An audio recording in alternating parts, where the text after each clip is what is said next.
la relación entre propiedad privada, vivienda, propiedad privada o alquiler, porque son esos sistemas mucho más flexibles los que nos van a permitir acomodarnos a toda esta realidad cambiante, ¿no? Y hoy seguramente tampoco podemos estar esperando a que se agote la prestación por desempleo para empezar a buscar otro trabajo.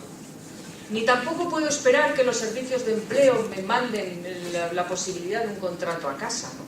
Sino que yo soy una persona que, a pesar de estar en el desempleo, trabajo cada día y me ayudan con una caja de herramientas disponibles para que yo pueda encontrar ese empleo, ¿no? Y por supuesto, todas las medidas que tengan que acompañar también a mantener y defender el empleo existente y a generar otro nuevo, con medidas de todo tipo, desde planes de industria hasta incluso el tan interesante o la tan interesante confianza política o paz social para poder generar mejores expectativas de empleo, ¿no? Y esto supone una transformación para todos, ¿no? Es decir, este cambio cultural supone cambios en los agentes sociales, cambios en las actitudes a la hora de negociar por parte de los agentes sociales, a la hora de abordar los itinerarios de formación, a la hora de abordar el papel que la administración tiene que desempeñar de cara a las empresas, ¿no? Y ofrecerles servicios también a las empresas que son las que generan los puestos de trabajo, ¿no? Y un cambio en todos nosotros, ¿no? Al que debemos de contribuir con el debate, con la pedagogía, con la información y con las medidas que tomamos por parte de la administración, ¿no? Bien, porque efectivamente hoy en esta vieja Europa pues tiene que competir en muchos campos con países en los que sus trabajadores no tienen ningún derecho. ¿Y cómo lo hacemos esto? Pues tenemos que hacerlo además profundizando en el compromiso de que tenemos que mantener la protección y tenemos que avanzar en los estándares de protección, pero teniendo en cuenta también esta realidad, ¿no? Porque este es el mundo que nos ha tocado vivir, ¿no? Por tanto, proteger lo que tenemos, sobre todo también haciéndolo sostenible, ¿no? Bien, me he referido fundamentalmente a todo ese nuevo paradigma en lo que tiene que ser las políticas de empleo y en las políticas de tránsito de eso que decimos del subsidio al empleo, pero también en el campo de los servicios sociales y sobre todo en esa vertiente que los servicios sociales van a tener a medio y largo plazo de ser potenciales de generación de empleo, tenemos que desarrollar algo que yo siempre he reivindicado para las políticas sociales como un aspecto de su innovación, que es desarrollar los espacios intermedios entre la política social y otras políticas, es decir, la política social y la educativa, ¿no? Hay una política que tenemos que desarrollar de espacio de intersección, porque se dice la educación, la escuela es el dique de contención de los problemas sociales, pero no hay nadie del trabajo social en las escuelas, ¿no? Y ese es un espacio que tenemos que desarrollar. Pero me voy a referir fundamentalmente a uno en el que estamos muy comprometidos desde el departamento, en el que empezaremos a ver los frutos este año, y que es el ámbito del desarrollo de los sociosanitarios. De los sociosanitarios como un espacio de desarrollo que permita hacer también más sostenible la sanidad y más sostenibles los servicios sociales, ¿no? Y ahí sí que tenemos oportunidades de innovar, de experimentar en nuevas formas de cuidado, de convertir el domicilio de cada uno en verdaderamente un espacio sociosanitario de atención, aún sin desarrollar, porque justamente lo poco que ha llegado todavía al domicilio es escasamente algún servicio sanitario y algún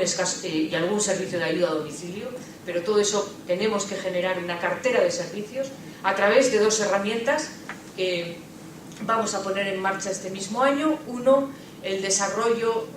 puesto que es competencia del gobierno, asumir la teleasistencia, vamos a asumir los sistemas de la telealarma que había en cada uno de los 3 territorios, en cada uno distinto. Eso era bastante normal en nuestro país, es bastante normal, cada territorio tiene su sistema distinto. Tenemos que ir dando pasos en la construcción de país, en la construcción de país es que haya carteras de servicios y carteras de prestaciones,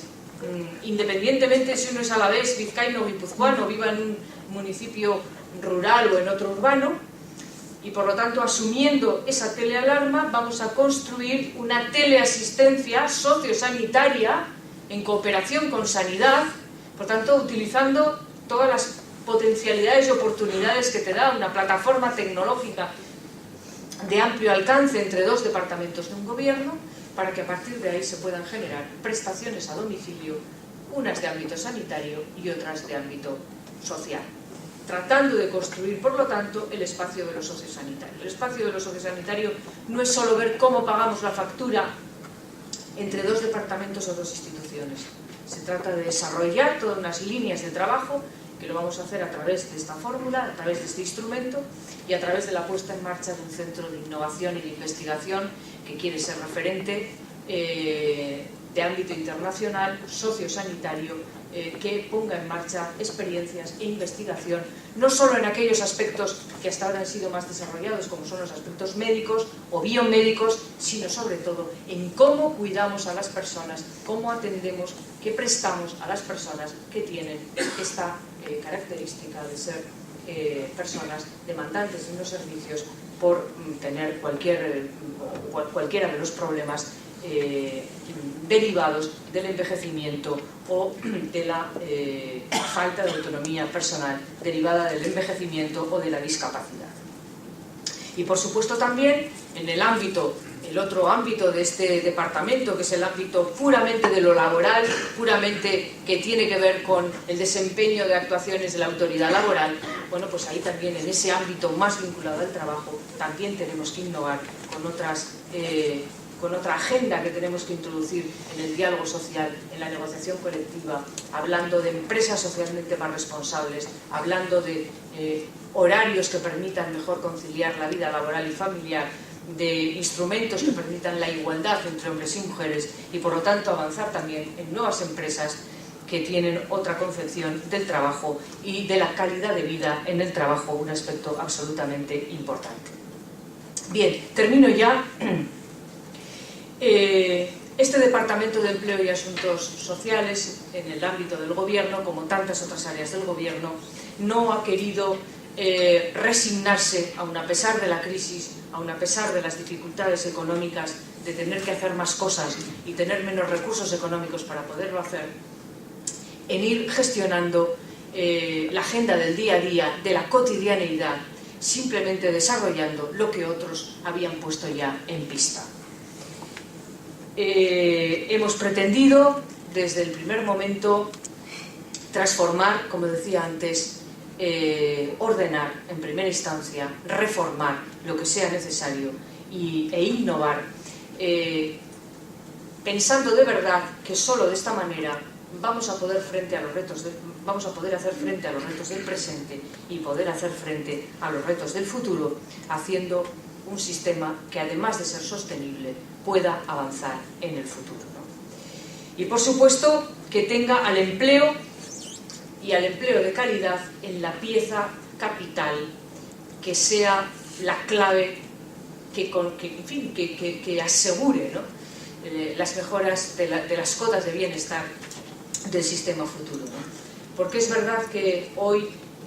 todo este debate que hemos tenido en los últimos meses, ¿no?, con el tan traído y llevado asunto, ¿no?, de la reforma de las pensiones, ¿no?, pues es verdad que había que asumir una reforma de las pensiones en tanto en cuanto es absolutamente necesario asegurar el futuro, pero el problema que hoy tenemos fundamentalmente no es un problema de pensiones, es un problema de desempleo. Y por lo tanto, poner en activación y en empleo a tantas personas, a tantos jóvenes, fundamentalmente aquí no lo sufrimos en esa situación tan extrema, ¿no?, pero en el resto del Estado hay más de 800.000 jóvenes que salieron de la educación al mercado laboral y que hoy, cuando ese mercado laboral, precario además en muchas ocasiones, o en fin, muy ligado a la actividad productiva de bajo valor añadido, ha cerrado la persiana, se ven en el desempleo, ¿no?, y hay que recuperar a todo ese potencial joven para la formación y para un empleo que sea un empleo de calidad. Hablo de empleo y hablo de empleo de calidad como la clave que verdaderamente ayude a sostener todos los sistemas, ¿no? Y hablando de futuro, por lo tanto, y de empleo, quiero hacerlo recordando y termino como empecé, con unas hermosas palabras de Ramón Rubial, ¿no?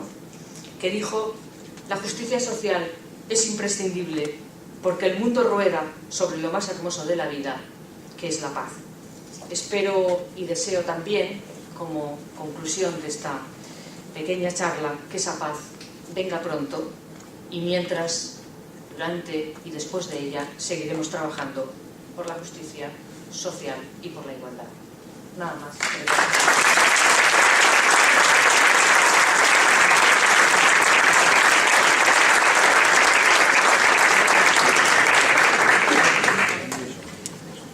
Y es que muchas gracias a la señora Zabaleta, a la consejera. Tienen, como les ha comentado antes la presidenta de la Fundación, unas cuartillas donde pueden poner las preguntas o consideraciones que quieran hacer a la invitada.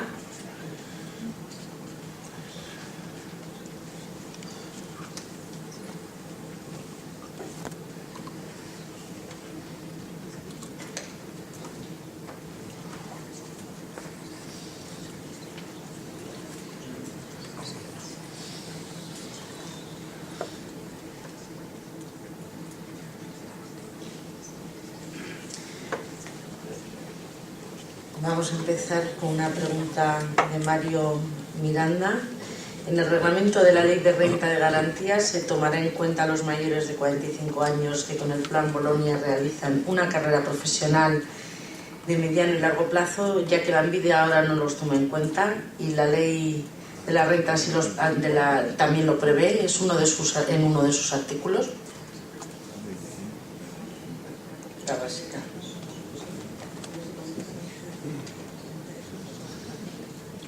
Sí, es decir, nosotros en fin, todas las personas, independientemente de cuál sea su edad, cuál sea su situación, la Lanbide va a trabajar por la empleabilidad de esas personas, independiente además, es decir, incluso teniendo en cuenta